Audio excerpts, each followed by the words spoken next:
Hey everyone, welcome to our channel JK Study Icon. I hope आप सब अच्छे होंगे।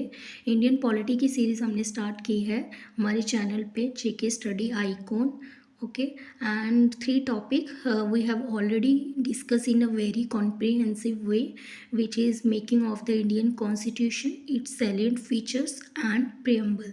And this is lecture number 1 about fundamental rights. आज से हम जो है फंडामेंटल राइट जो है डिस्कस करेंगे। ओके, तो स्टार्ट करते हैं आज का लेक्चर। देखिए, जो हमारे फंडामेंटल राइट्स हैं वो हमारे कॉन्स्टिट्यूशन के पार्ट 3 जो है कॉन्स्टिट्यूशन का, उसमें एनश्राइंड किए गए हैं, उसमें इंक्लूडेड किए गए हैं। और इसके अंडर पार्ट 3 के अंडर जो है हमारे आर्टिकल 12 to 35 जो है इंक्लूडेड है। ओके, मैंने आपको अपने प्रीवियस लेक्चर में भी बताया कि जब हमारा कॉन्स्टिट्यूशन बना था ओरिजिनली, उसमें जो है प्रियम्बल था, 395 आर्टिकल्स थे, 22 पार्ट्स थे एंड 8 शेड्यूल्स थे। Okay, but with the passage of time certain amendment has made, बहुत सारी अमेंडमेंट हुई जिसकी वजह से जो है अभी हम अगर प्रेजेंटली देखें तो हमारे कॉन्स्टिट्यूशन में एक प्रियम्बल है, 450 से भी ज़्यादा मैं बोलूँगी आर्टिकल्स हैं एंड 25 पार्ट्स हैं और 12 शेड्यूल है एट प्रेजेंट। ठीक है, तो उसी तरह से जो फंडामेंटल राइट्स हैं वो हमारे पार्ट 3 में रखे गए थे कॉन्स्टिट्यूशन में, और इसके अंडर जो है 12 to 35 आर्टिकल्स आते हैं। और देखिए, जो फंडामेंटल राइट्स जो है ये कहाँ से इंस्पायर्ड होके जो है हमने लिए। मैंने आपको बताया था कि हमारे कॉन्स्टिट्यूशन मेकर्स जो हैं उन्होंने डिफरेंट डिफरेंट कंट्रीज़ का कॉन्स्टिट्यूशन को स्टडी किया, और उसमें से जो इम्पोर्टेंट चीज़ें, जो अच्छी चीज़ें उन्हें लगी, उनको उन्होंने मॉडिफाइड करके जो है अपने कॉन्स्टिट्यूशन में इंक्लूड किया। तो यूएसए का कॉन्स्टिट्यूशन जो था उसमें बिल ऑफ राइट्स थे, उसी से इंस्पायर्ड होके जो है हमारे कॉन्स्टिट्यूशन में भी फंडामेंटल राइट्स को इंक्लूड किया गया। और देखिए, जो फंडामेंटल राइट्स है पार्ट 3 जो है कॉन्स्टिट्यूशन का, उसे हम हमारी कॉन्स्टिट्यूशन जो है उसमें क्या कहा जाता है, मैग्ना कार्टा ऑफ इंडिया भी कहा जाता है। पार्ट 3 जो है कॉन्स्टिट्यूशन का उसे मैग्ना कार्टा ऑफ इंडिया भी कहा जाता है, क्योंकि मैग्ना कार्टा जो है एक फर्स्ट चार्टर था राइट के अकॉर्डिंग, रिगार्डिंग राइट्स जो है फर्स्ट चार्टर था, जिसमें जो है फर्स्ट टाइम जो है लोगों को जो है राइट जो है प्रोवाइड करवाए गए थे। देखिए, 13th सेंचुरी की अगर हम बात करें, 1215 के दौरान जो है किंग जॉन इंग्लैंड के थे। ठीक है, और किंग जॉन जो है इंग्लैंड के, उन्होंने ये जो है राइट्स मैग्ना कार्टा जो है उन्होंने इशूड किए थे। ये चार्टर जो है मैग्ना कार्टा राइट का उन्होंने इशूड किया था, और ये फर्स्ट टाइम राइट्स जो हैं उन्होंने किनको दिए थे, बैरॉन्स को दिए थे।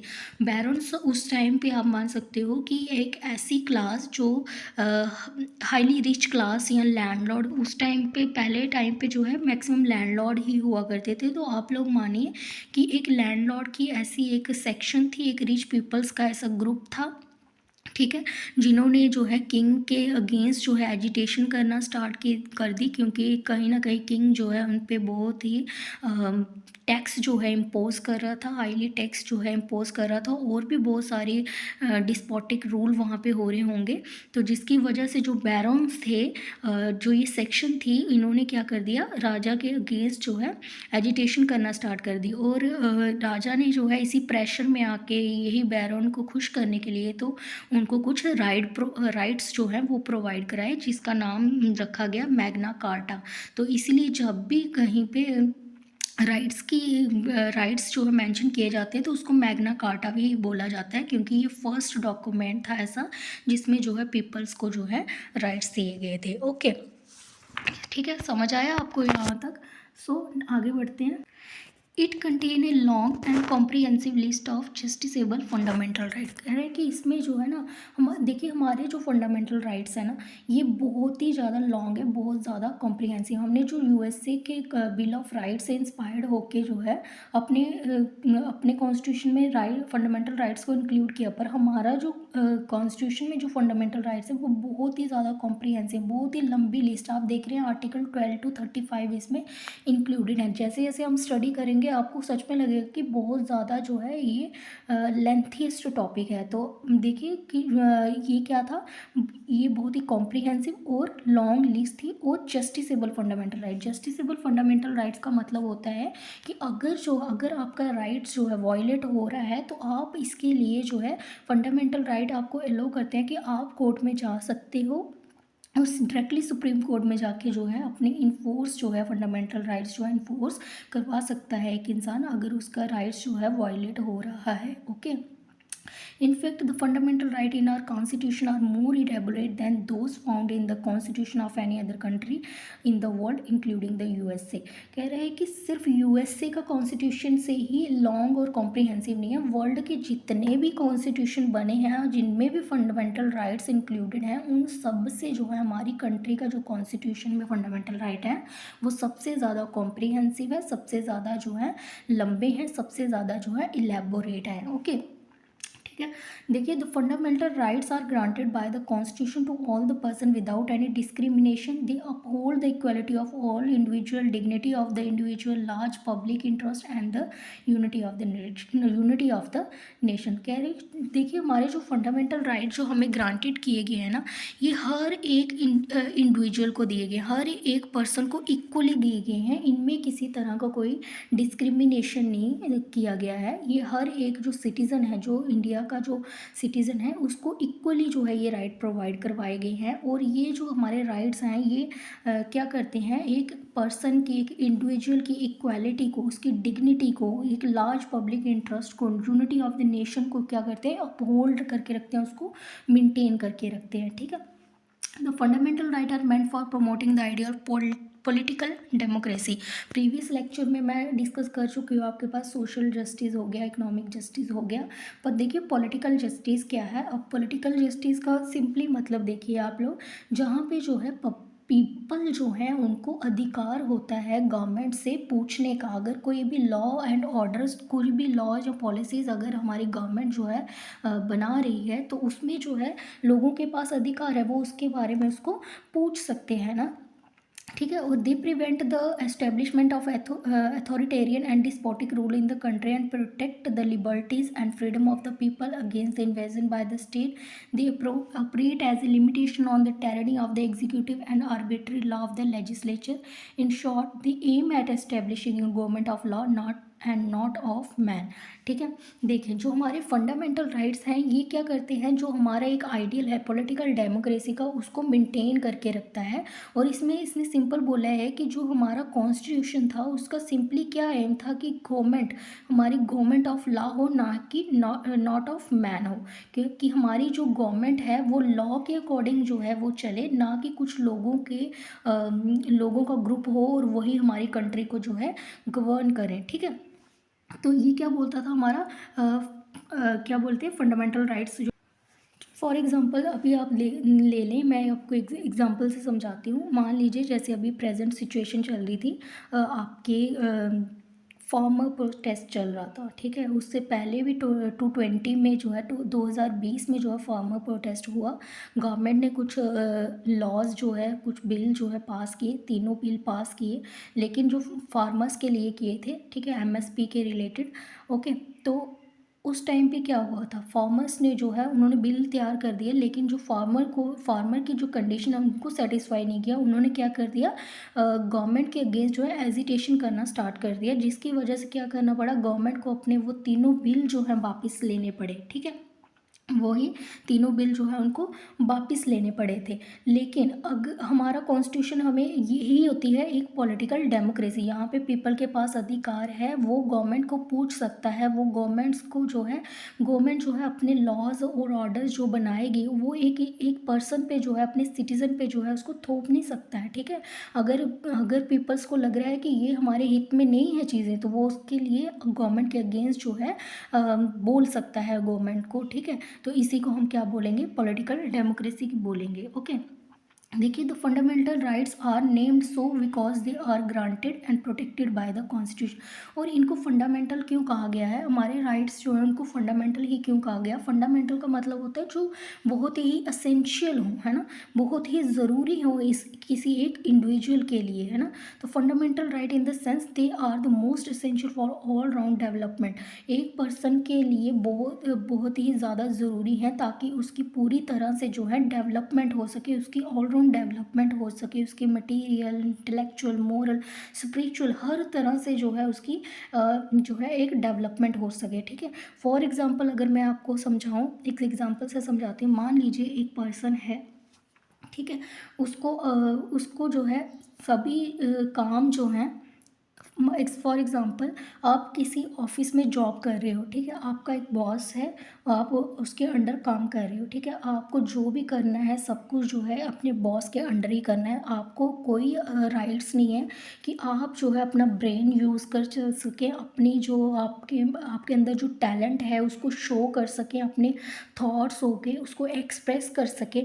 तो बताओ क्या आपकी जो है डेवलपमेंट पॉसिबल है वहाँ पे? आप तो फिर क्या बन गया हो, आप तो एक स्पून फीडर बन गए ना, ठीक है, जो आपको बताया जा रहा है वही कर रहे हो आप लोग, उससे ज़्यादा आप कुछ कर ही नहीं पा रहे हो। तो देखिए हमारे राइट्स जो हैं वो हमें प्रोवाइड कराते हैं, हमें गारंटी किए गए ताकि हर एक इंडिविजुअल की जो है एक हर तरह से जो है उसकी डेवलपमेंट हो सके। ओके, आई होप इसकी इंट्रो यहाँ तक आपको समझ आया होगा, ठीक है। अब देखिए ओरिजिनली जो कॉन्स्टिट्यूशन प्रोवाइड करवाए गए हमें, ओरिजिनली जो हमारे कॉन्स्टिट्यूशन में फंडामेंटल प्रोवाइड करवाए गए तो उसमें 7 फंडामेंटल राइट्स थे। देखिए कौन कौन से थे और आपको इन राइट्स को जो है याद रखना है, ठीक है, क्योंकि इसमें से क्वेश्चन आपको पूछा जाता है। देखिए right to equality, right to equality आपका आर्टिकल 14 से 18 उसमें इंक्लूडेड है। राइट टू फ्रीडम में आपके आर्टिकल 19 टू 22 इंक्लूडेड हैं। एंड थर्ड जो है राइट अगेंस्ट एक्सप्लॉयटेशन था, एक मिनट मैं यहाँ लिख देती हूँ, शायद एरर हो गया, यहाँ पे था राइट, ठीक है, राइट अगेंस्ट एक्सप्लॉयटेशन, ठीक है, ये था। Right to freedom of religion, इसमें आर्टिकल 25 से 28 आपके इंक्लूडेड हैं। कल्चरल एंड एजुकेशन राइट आपके आर्टिकल 29 से लेके 30 इंक्लूडेड हैं। And next is right to property article 31। And next one is right to constitutional remedy, इसके अंडर आपके आर्टिकल आता है 32। और इन सभी 7 जो राइट मैंने पढ़ाए इसमें सबसे पावरफुल राइट अगर हम देखें तो वो है आपका 7 वाला राइट टू कॉन्स्टिट्यूशनल रेमेडी। अगर आपका कोई भी राइट, ऊपर जितने भी हमने ये राइट पढ़े, अगर इनमें से आपका कोई भी राइट वायलेट होता है किसी पर्सन का, तो वो आर्टिकल 32 के अंडर जो है वो सुप्रीम कोर्ट में जा सकता है और अपना जो राइट है उसको इन्फोर्स करवा सकता है। ओके, ठीक है, बट ओरिजिनली जो है वो 7 हमारे फंडामेंटल राइट्स थे।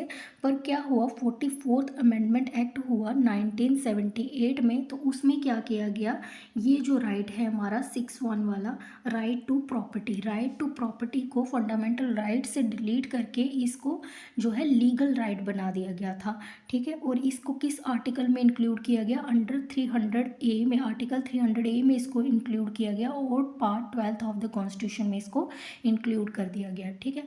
और अगर एट प्रेजेंट हम देखें तो हमारे जो है 6 फंडामेंटल राइट्स हैं, ठीक है। ओके, सो नेक्स्ट हम डिस्कस करते हैं इसके फीचर्स क्या हैं अभी हमारे कॉन्स्टिट्यूशन के।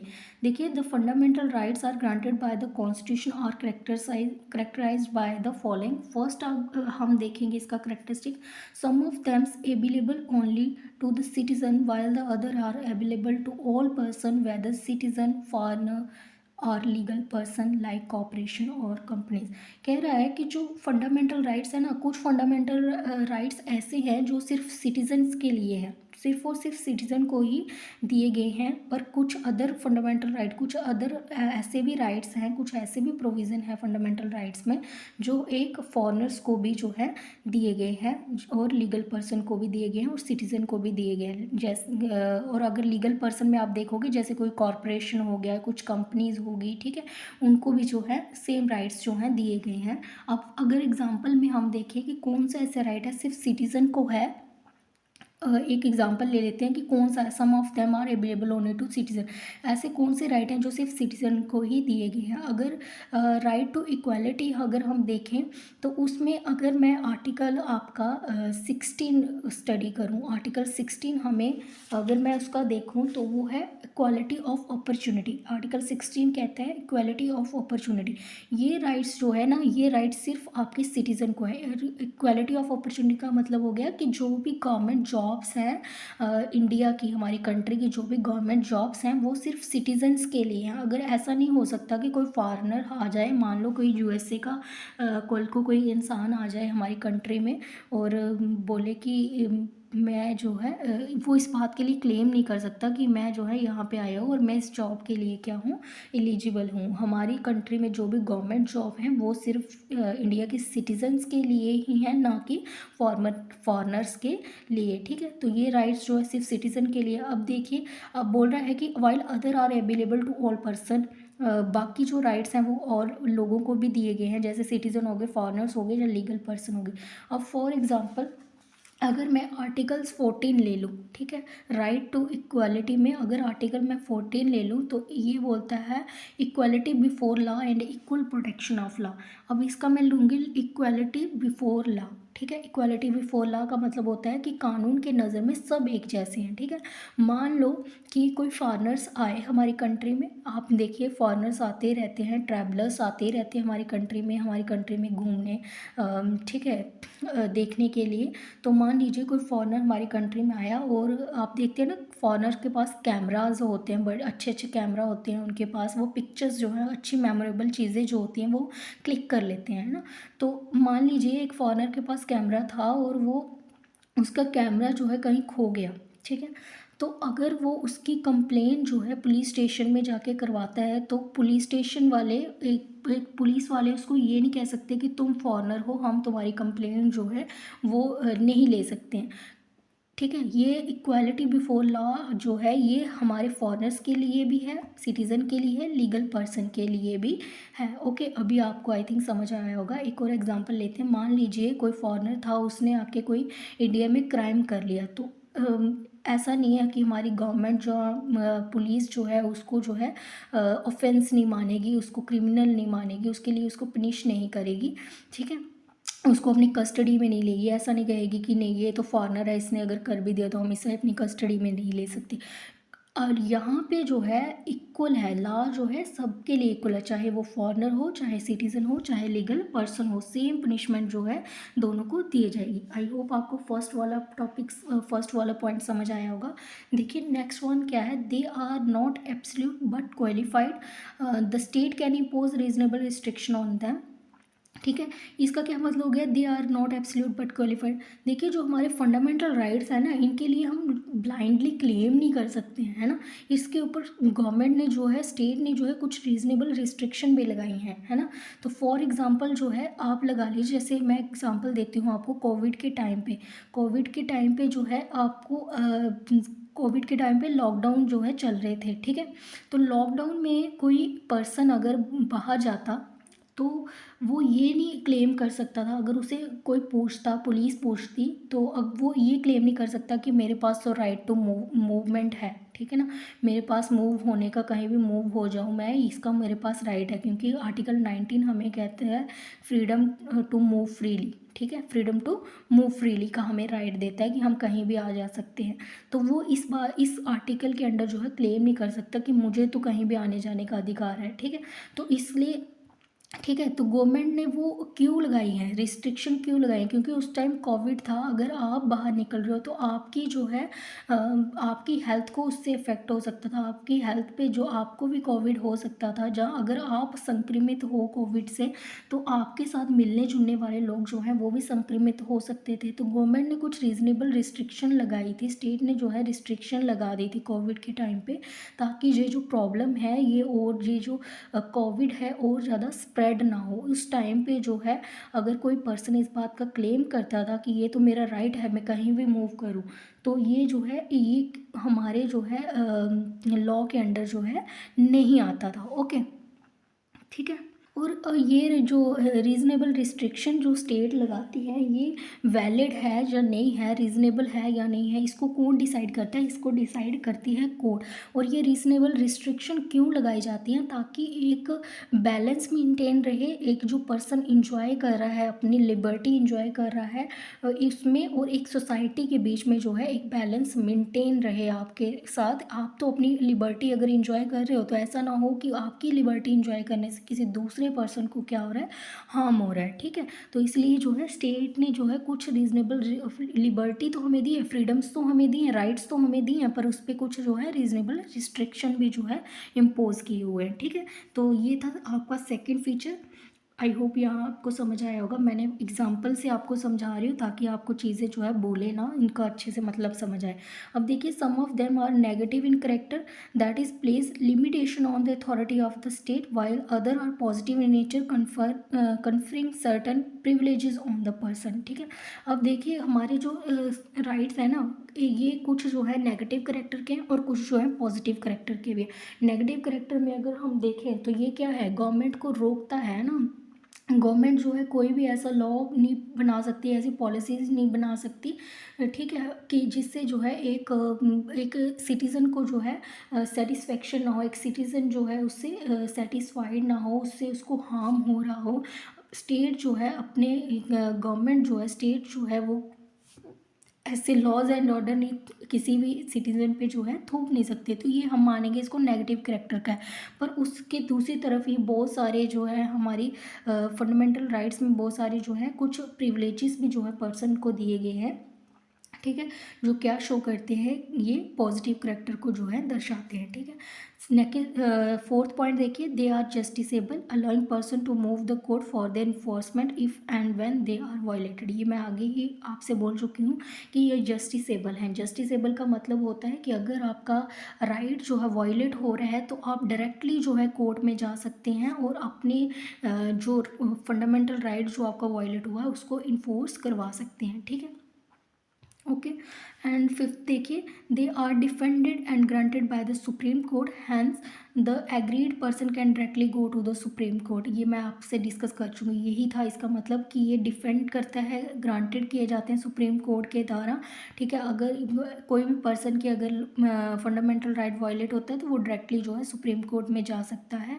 ठीक है, अपनी अपील कर सकता है और इसको जो है इन्फोर्स करवा सकता है। ठीक है, नेक्स्ट देखिए, they are permanent, they are sacrosanct और परमानेंट। देखिए फंडामेंटल राइट्स जो हैं आर नॉट सैक्रोसेंट और परमानेंट। हमारे फंडामेंटल राइट्स जो हैं परमानेंट नहीं है। मैंने आपने ऊपर ही देखा कि ओरिजिनली जो है 7 फंडामेंटल राइट्स हमें प्रोवाइड करवाए गए थे, but 44th constitution amendment act हुआ 1978 में, उसमें से राइट टू प्रॉपर्टी को डिलीट करके लीगल राइट बना दिया गया और अंडर 300A में डाला गया उसको, पार्ट 12 में। ठीक है, तो ये है परमानेंट भी नहीं है, टाइम के साथ जो है इनमें अमेंडमेंट्स हो सकते हैं, चेंजेस जो हैं आ सकती हैं। ठीक है, ठीक है, और हम जो है इसमें चेंजेस ला सकते हैं, पर जो बेसिक स्ट्रक्चर है कॉन्स्टिट्यूशन का बस उसको जो है अफेक्ट नहीं होना चाहिए। बाकी हम जो है फंडामेंटल राइट्स जो है उसमें जो है चेंजेस समय के साथ जो है ला सकते हैं। ठीक है, they can be suspended during the operation of national emergency except the right granted by the article 20 and 21।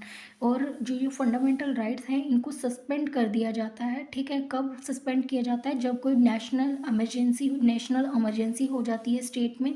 ठीक है, जैसे कोई वॉर की सिचुएशन होगी, ठीक है, तो उस टाइम जहाँ कोई इंटरनल डिस्टर्बेंस हो रहा है एक स्टेट के अंदर, कंट्री के अंदर, तो उस टाइम जो है आपके फंडामेंटल राइट्स को जो है सस्पेंड कर दिया जाता है। ठीक है, और टोटली अगर हम देखें सिर्फ कौन से 20 और 21 आर्टिकल्स को नहीं किया जाता है सस्पेंडेड। बाकी अगर हम देखें आर्टिकल 19 जो है, जो हमें सिक्स फ्रीडम प्रोवाइड कराता है, उसको पूरी तरह से जो है सस्पेंड किया जाता है। ठीक है, further the 6 rights granted by article 19 can be suspended only when emergency is declared. ठीक है, वही मैंने आपको बताया, आर्टिकल 20 और 21 को छोड़ के बाकी सारे आर्टिकल्स को सस्पेंड किया जाता है। जैसे एग्जांपल दिए है आर्टिकल 19 जो है, जिसमें आपको 6 राइट्स जो है, फ्रीडम्स जो है प्रोवाइड करवाई गई हैं, तो उसे जो है क्या कर दिया जाता है, टोटली जो है सस्पेंड कर दिया जाता है। So this is all about fundamental rights today lecture. ठीक है, आज हमने ये सब बेसिक चीज़ें इसकी देखी हैं। आगे जो हमने ये right to equality, right to freedom जो है, इसको अच्छी तरह से हम लोग जो है 1 बाय 1 जो है हर एक आर्टिकल को डिस्कस करेंगे। ठीक है, तब तक के लिए आप इनको रिवाइज कीजिए। ठीक है, आई होप आज का लेक्चर आपको अच्छा लगा होगा। अगर अच्छा लगा तो प्लीज़ वीडियो को लाइक करें, चैनल को सब्सक्राइब करें और बेल आइकन को हिट कर लें, ताकि आपको वीडियो जो भी अपलोड हो उसकी सबसे पहले नोटिफिकेशन आपको मिल जाए। ठीक है, तो मिलते हैं कल इसके आगे सेकंड लेक्चर के साथ। तब तक के लिए thank you so much and have a nice day.